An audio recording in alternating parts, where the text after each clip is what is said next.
Hai, Assalamualaikum dan selamat pagi memberitahu satu Hadijah. Okey, hari ini kita akan belajar subjek bahasa Melayu. Harap kamu bersedia dengan buku teks. Okey, hari ini kita akan belajar tata bahasa.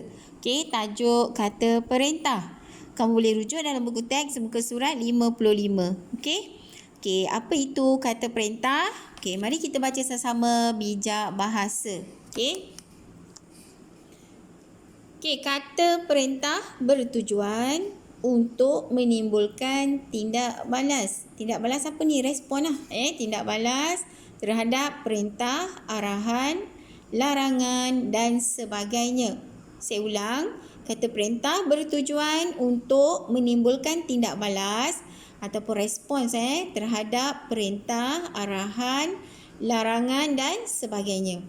Contoh kata perintah ialah sila, jemput, tolong dan jangan. Ada lagi. Contoh harap, dan sebagainya.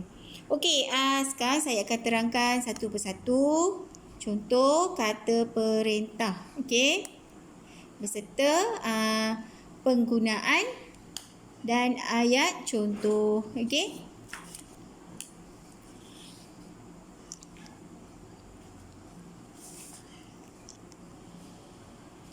Okey, contoh kata perintah, penggunaan dan ayat contoh.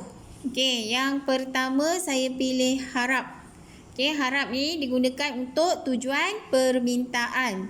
Okey, tujuan permintaan harap. Okey, kita lihat ayat contoh. Okey, harap semua murid beratur. Okey, jadi harap ni satu yang belum berlaku. Harap semua murid beratur. Okey, yang kedua, jangan dan usah. Jangan usah. Ada dua, jangan ataupun usah lah. Okey. Biasanya perkataan ini, kata perintah ni digunakan untuk tujuan larangan.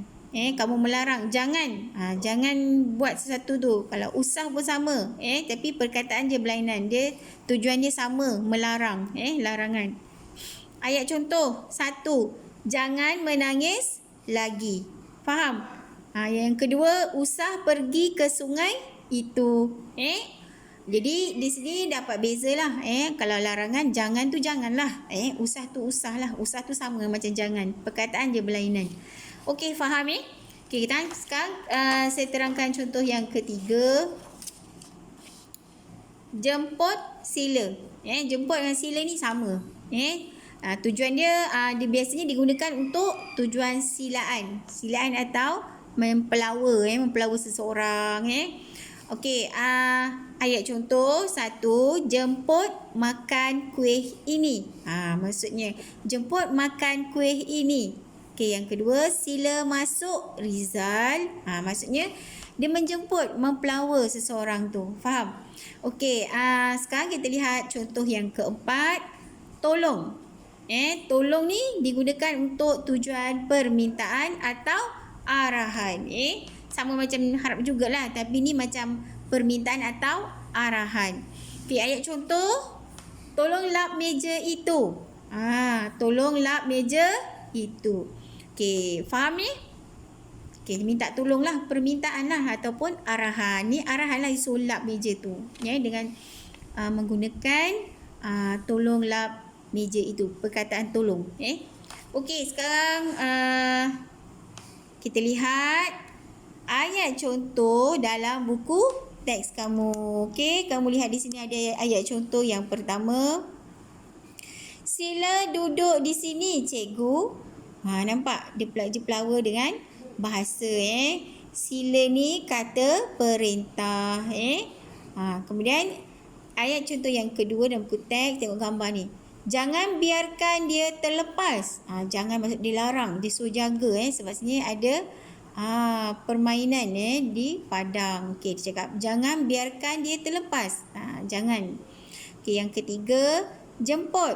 Ayat silaan ataupun jemput, mempelawa seorang tu. Okey, jemput minum air ini. Maksud dia pelawa seorang tu supaya minum air. Faham? Okey, yang keempat, tolong kawal pemain itu. Tolong, maksudnya dia bagi arahan supaya kawal pemain itu. Okey, saya harap kamu faham berdasarkan contoh dalam buku teks. contoh kata perintah dan ayat contoh. Okey, sekarang kita sudah pun belajar aktiviti menggunakan kata perintah yang betul dalam ayat. Okey, saya harap kamu dapat menjawab soalan dalam buku aktiviti muka surat 62. Okey, itu saja untuk hari ini. Selamat mencuba. Terima kasih.